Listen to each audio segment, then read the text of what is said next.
Hey guys, this is a video about what I did in order to train for my first Hyrox race. So finally getting around to this one. It's been way too long for me to actually make this video, and I sliced my finger open trying to actually set up the tripod. I don't know if you guys can see her whatever. Point being, finally getting to it through the adversity. I am making this video about training for Hyrox. Oh, God, that sentence itself sounds dirty coming out of my mouth, but I did it. So this is going to be a video all about that and what I did in order to train for it. Now, first, if you want to see a little bit more about the training and what led up to doing this Hyrox race, I suggest that you go back and watch the video about training for my first sprint triathlon, because that training block was done right before this training block was. And I started training for the Hyrox I started training for the Hyrox the day after the sprint triathlon. So that, having to get ready for that obviously was getting me in the groove of going from zero running in order to, getting ready to run, and what it took to get my body ready for that. So if you want to go a little bit more in depth there about what I did for that off-season training, feel free to watch that video. Okay, so the actual Hyrox prep block was done from August the 18th on 2025, which again, I did the triathlon race on the 17th, so the day right before, until September 29th, which is the day that the day that the Hyrox race was. So it was a little over a month for this prep. So I'll go over kind of what I did for the blocks, and then it was basically two blocks or training blocks that got me ready for the Hyrox race. The first was kind of like a standard a standard split that I normally do, again, kind of following the West Side conjugate style protocol, where I had 2 dynamic effort days and 2 maximum effort days with some conditioning days thrown in. But I also started to throw extra conditioning in on the upper body days and some movement practice in on the lower body days, which I'm going to go over all of that. So we'll start right off with block 1. Again, what I normally do, and I kind of stuck with this protocol, but I did Monday dynamic effort lower, Tuesday dynamic effort / repetition effort upper, and I'll get into that a little bit why in a little bit. Wednesday was primarily a conditioning day where I swam and did row workouts in order to get myself used to the rower, since that's a big part of the Hyrox race. Thursday was max effort lower, and then Friday was max effort upper, and Saturday or Sunday, depending on how my weekend schedule turned out, was a swim and a run. So I would start out swimming, and then I would go do a run workout later on. So like I said, that's a pretty normal split. And then each workout also looked pretty standard for me for this actual block. So I would start out with my primary movement, whether that would be dynamic effort speed work on the dynamic effort days, or my maximum effort movement on my max effort days. Then I would do my supplemental movements. So I cut out a lot of accessory volume on lower body because my accessories were kind of being done with the Hyrox movements. And again, I'll break down each day a little bit more in a second, but I would do my primary exercise done to develop the specific special strength that I wanted to work on for that day, whether it be dynamic effort or a maximum effort. And then I would do a circuit of big compound exercises, split squats, a knee flexion, and a hip extension, which would be machine hamstring curls and barbell hip thrusts, in order to kind of hit a bunch of muscle groups and continue to have those develop. But so much of my volume was done through the actual skill practice of the Hyrox movements that I cut out a lot of the single joint isolation accessory exercises, because that was just too much volume and it was taking too much time. This was the time or the protocol that I had, and so if I can get a little bit of everything done in this first block. So like I said, started with primary movements, supplementals, and then the skills on my lower body day. So an example of a dynamic effort day would look like this.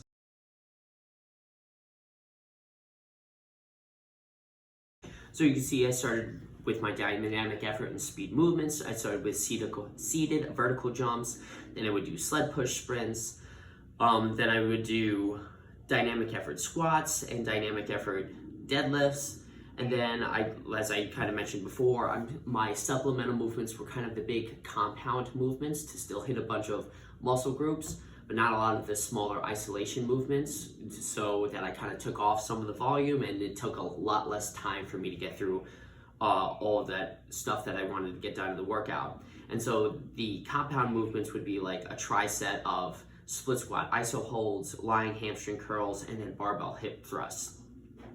So right after that, I would do a skill metcon. So basically, I broke the race down, knowing what the race is. You should go and look it up, but we'll see if I can remember everything. It's 1,000 meters on the ski. Well, you start with a 1K, every station with a 1K run. So obviously running is going to be a big part of this race. But so it goes the 1K run, then 1,000 meters on the ski erg, 1K run, 50 meter sled push, 1K run, 50 meter sled pull, 1K run, 80 meters burpee broad jump, 1K run, 1,000 meters on the rower, 1K run. If I remember right, I'm pretty sure it's 200 meter farmer's carry, 1K run, 100 meter sandbag walking lunges, and then 1K run, and then 100 wall balls. So there's 8 stations. I broke up the race into half and half. So I would do 4 stations of practice on my dynamic effort lower body day, and then 4 stations of practice on my maximum effort lower body day. And they were done as just skill practice EMOMs, so I can prepare myself in order to handle those movements. So at my gym currently, we don't have a ski erg and we don't have a rower. But we do have a VersaClimber and we have an assault bike. So I substituted the VersaClimber for the ski erg. Basically, I just thought there was a little bit of, vertical arm movement, similar to a ski erg, and I did the assault bike for the rower. So what I did was, again, this being a skill metcon, I did 5 minutes on the VersaClimber, then I did a minute break, then I did 30-yard sled push every minute on the minute. What I did for that is I slowly worked up in the total yards that I was trying to do on the sled push. So again, just condition my body to be used to being strong and develop force in those positions. So every minute on the minute, 30 yards, empty sled, okay, rest of the remainder of the minute. After 5 minutes of that, I did I took a minute rest, then I did sled pull, same thing, 1 length of the rope, basically every minute on the minute. And then 1 minute rest, and then 5 minutes every minute on the minute doing burpee broad jumps. And then the burpee broad jumps slowly increased in the number of reps from week to week. So again, this block was 3 weeks. So the way that I progressed that was I basically kept the VersaClimber the same. I was just, again, practicing, starting off with some conditioning. So, and then I tried to do by progressing more volume. So I kind of mentioned I would increase sled distance from week to week. I did actually increase the sled pull weight from week to week, but then I also did more burpee broad jumps week to week. So every minute on the minute I did 5 reps, then I did 8 reps, and then I did 10 reps. So again, where I kind of got this from is from doing CrossFit back in the day. EMOM is a pretty standard protocol where you would do a certain amount of work at the start of the minute and then rest the remainder, or do something else for the remainder, whatever. But we would do this a lot in order to develop skills with a little bit of fatigue, but hopefully just to get a lot of skill work volume in. Now, the problem that we would run into a lot then was, so the 3rd week was the hardest on this. In fact, we even, failed a little bit and didn't make all of the reps on some of these movements. But we looked at that as okay, because it was kind of like an intro week, you know, what do I want to say? An intro week for week 1, a appropriate week for week 2, and a overreaching week for week 3. So it gave us a couple weeks before we actually were killing ourselves on these movements, and I think that's something that I'm going to use moving forward if I want to practice more kind of those like CrossFit, Hyrox style skill movements, is that if I'm like start low and progress to high. You know, back in the CrossFit days, it was like we were always at week 3, since we were just kind of throwing, you know, random things at the wall, putting random things together. We didn't really have a set progression on how we wanted to progress these skills week to week. It was more just like, you know, what do you want to do? Well, we haven't done double unders this week, or we haven't done wall balls yet. Like, let's throw those in. But instead, picking specific movements that you actually want to get better at and progressing those in a appropriate manner, and starting low, getting it so that it's tough, and then even if you know that you're actually going to fail those skills, or it's going to be, you know, well past what you can sustain in a specific time period, push for it, because that's going to push your, you know, it's going to push your capacity higher, as long as it doesn't either break you down or you start moving like crap, because you still don't want to practice poor movement with those types of skills. So that was the justification for that, kind of these like skill style metcons, where I was just preparing my body to handle the movements that I knew I was going to have to do. Started with a low amount of volume, got to, you know, a volume that was tough but doable, and then had a 1 week of like overreaching what I could do within that time frame. So then we'll move to Tuesday, and here will be an example of a Tuesday workout.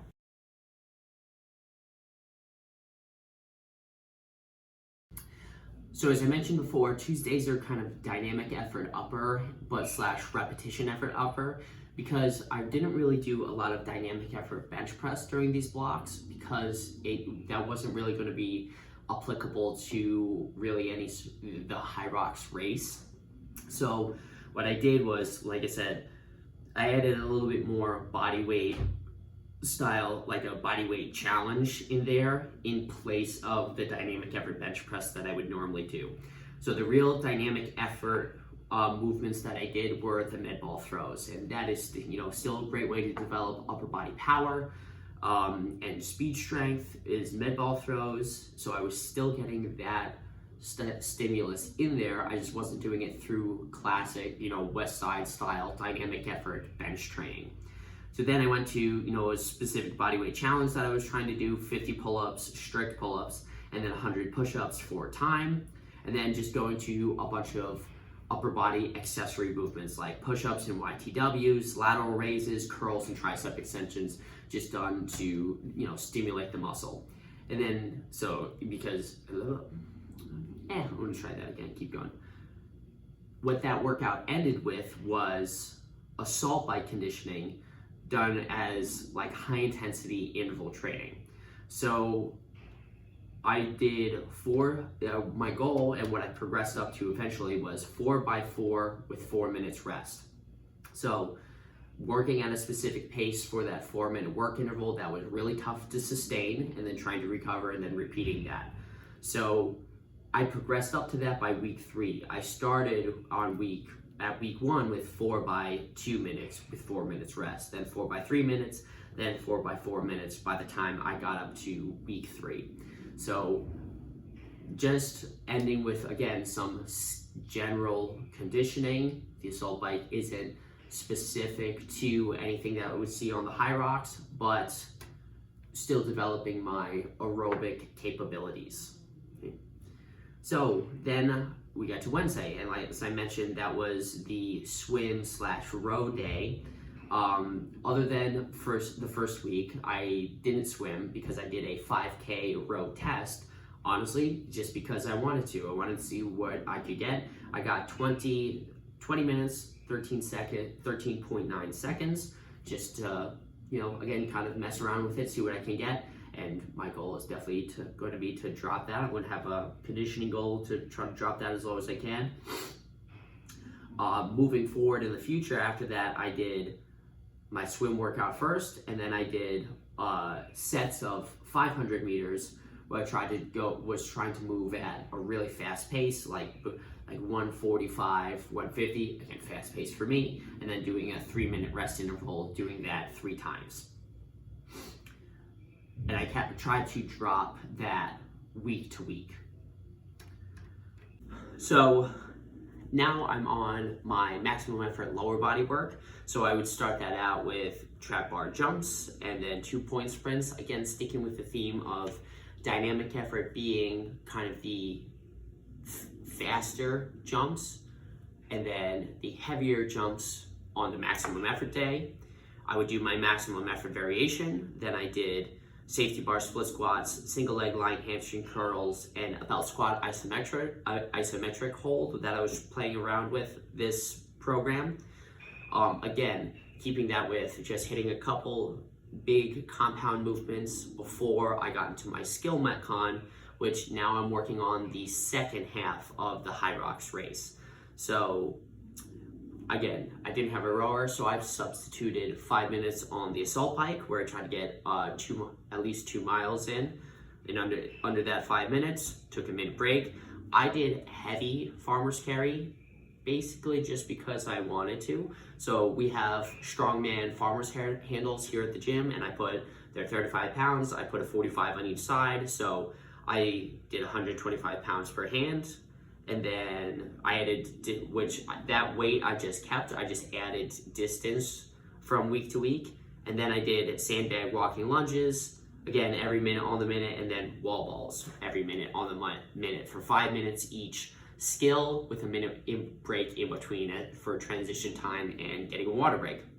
So again, with the assault bike, just kept that, trying to get that 2 miles under that 5 minutes. For the heavy farmer's carry, I stuck with 125 pounds, but I just got more distance each time, 10 yards, 20 yards, 30 yards. Sandbag walking lunges, same thing, went 10 yards, 20 yards, 30 yards.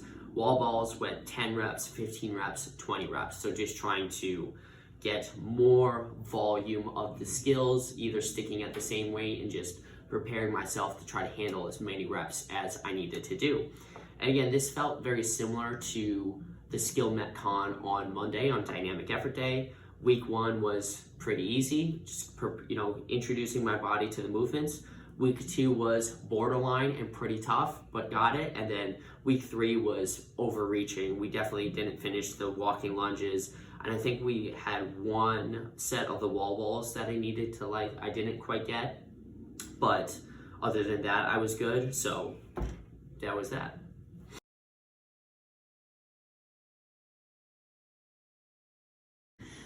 So Friday is kind of I guess in this case for this race, kind of the boring day, where I just did maximum effort upper and some heavy upper body accessories, and then didn't do any conditioning on that because my day over the weekend was like a really big conditioning day.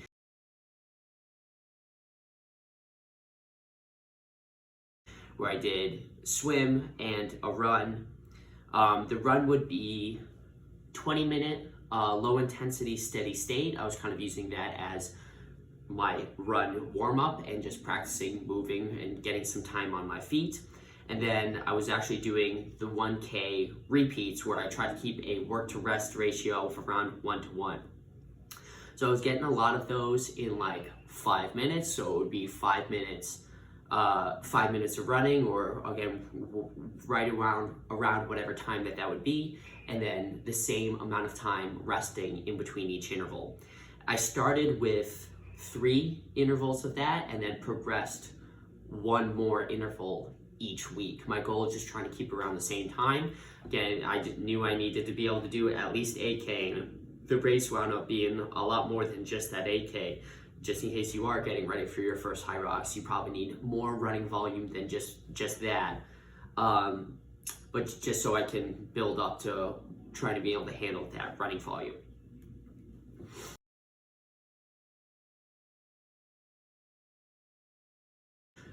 So that kind of wraps up what I did for block 1. Again, it was coming off the triathlon already, so conditioning had been a priority for a while, but I wanted to continue to do that, and now started to add more of those Hyrox specific skills so that my body can be prepared to handle those movements, right? Not just randomly hopping into those and, constantly varied, all that stuff. That's just kind of baloney. If I know what it is, I want to prepare myself to be able to handle those movements as effectively as I can, because not only for performance, but in order to reduce injury possibility. If I'm just flopping on the floor during burpees and my body's not prepared to handle it, it's a good way to tweak something.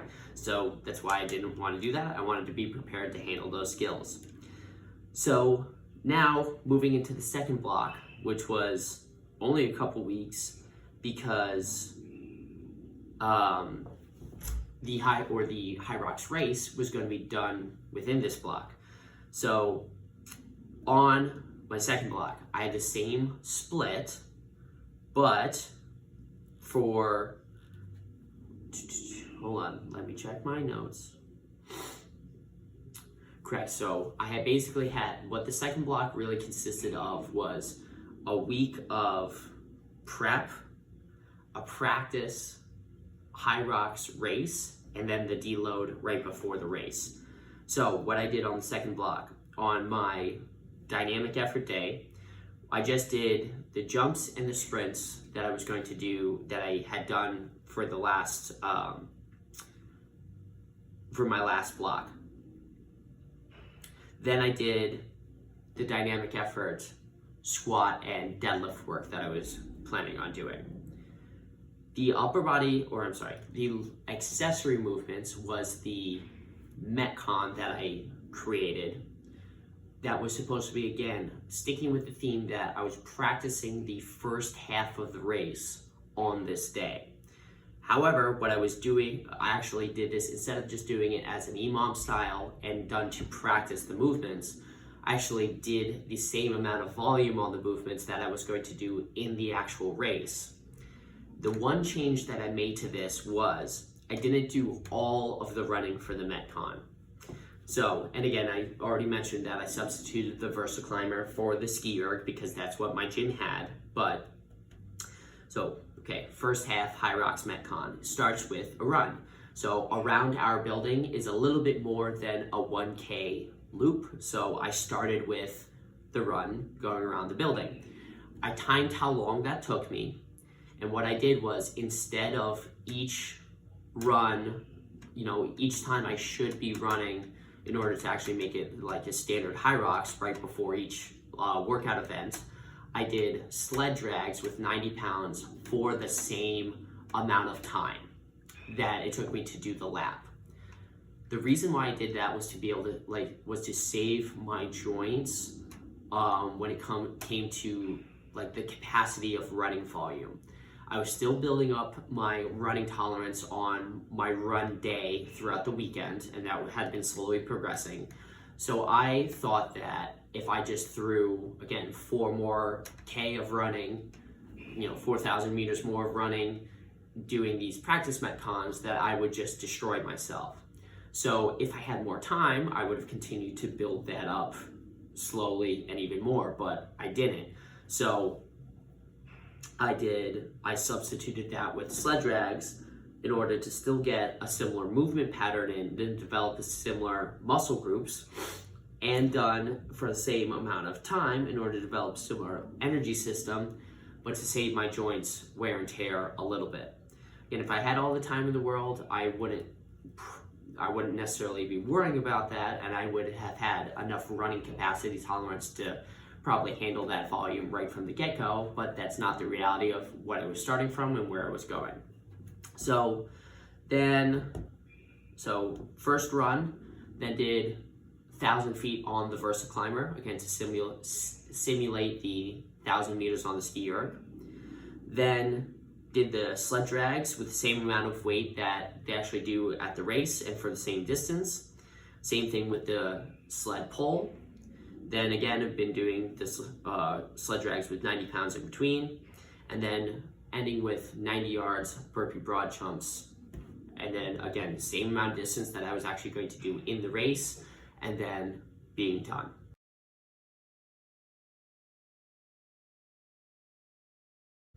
So those are kind of I'm starting to actually practice the actual race that I'm going to do. Again, if I had a little bit more time, I probably would have been spacing this out a little bit more or putting this together a little bit slower, but that's not what I had. I had a little bit over a month.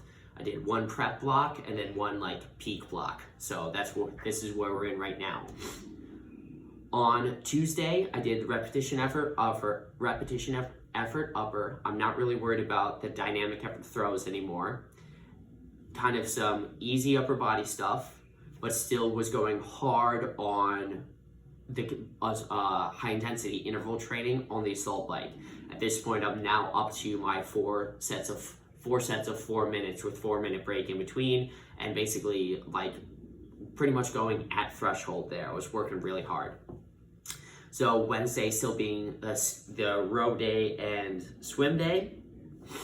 Thursday being max effort upper body day, where I did do my maximum effort movements. And then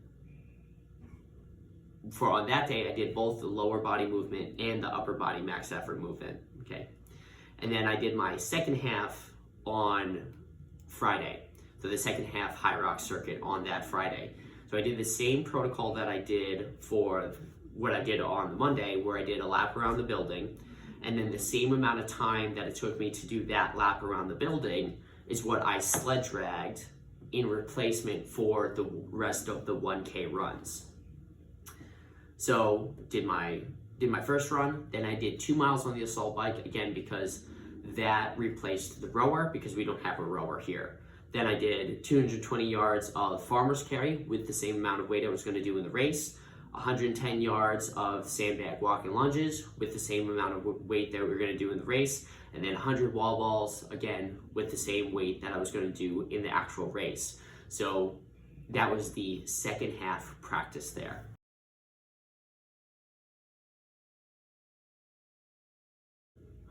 Now, after that Hyrox circuit over the weekend, I still did the same run workout that I had been doing, where I was doing 20 minutes of low intensity steady state and then just adding a 1K interval with the same 1-to-1 work to rest ratio that I had been doing, just trying to build the amount of running volume that I could, that I was going to need to be able to do the race. So then week 2 was, I took out all lifting, because this was kind of like my peak week or kind of my overreaching week, where I just practiced the race, or I just practiced the movements and did like the half metcons that I was doing the week before. So my goal was, I did the same half metcon that I did on Monday, I just without the lifting and stuff prior to that, and I just tried to beat the time that I had from the week previously. Then I did my regular bike conditioning on that Tuesday, again, the 4x4 protocol.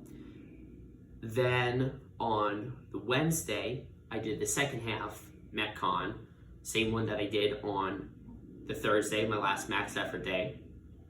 Similar idea, no lifting before that, but was just trying to beat the time from the week that I had previously, which I did do for both of those, so yay, go me. And then what I did we did, meaning myself and my partner Mike, since we did this as a men's double team, is we did a practice Hyrox at the gym on that Saturday. And that was like the last workout that we did, and then we rested for the rest of the week in order to go into that upcoming Sunday, which is when a race was, as fresh as we could.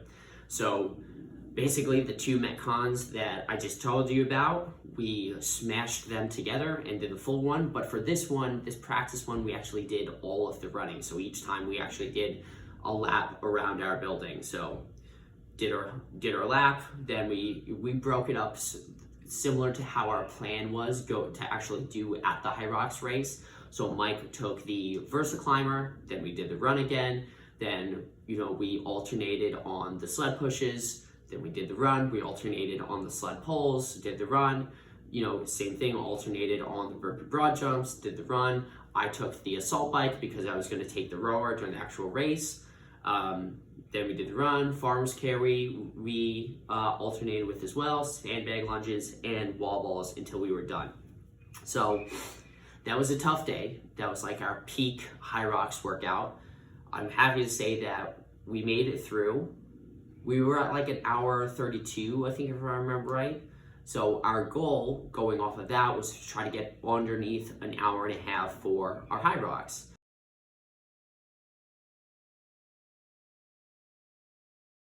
Because we know that, okay, we were actually running a little bit longer than the distance that we were actually going to run, even though we didn't actually realize that, again, during the Hyrox race, even though it says a 1K lap, there's actually a lot of instances where you are running more than 1K.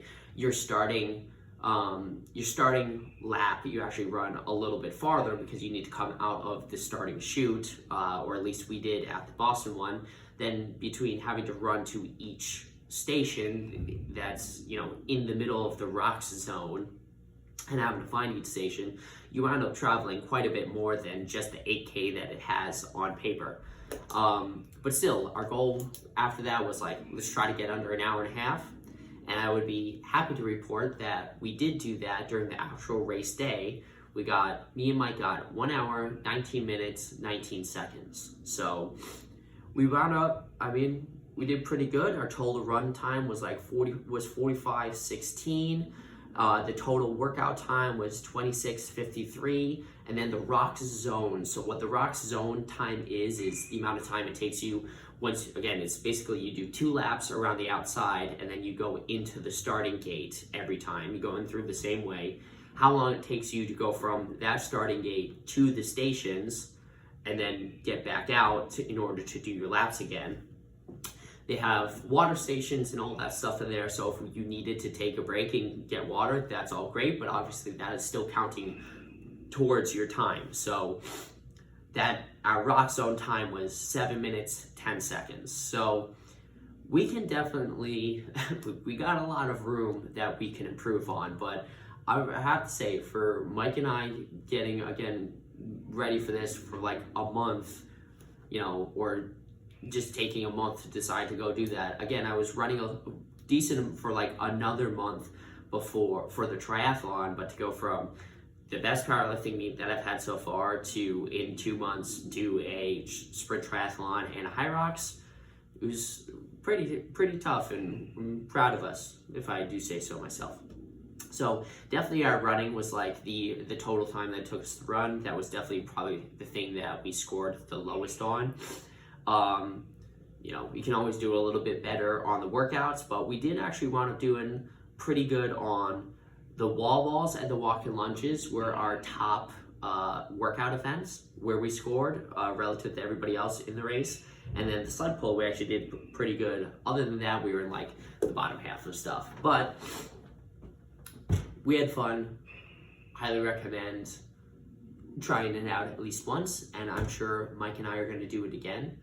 And when we do, I'll probably have a lot more training in order to be able to handle this race the next time, and eventually we'll get an even better score. So thanks for watching. Hope this helps, and if you guys decide to do a Hyrox race, I hope you guys enjoy it.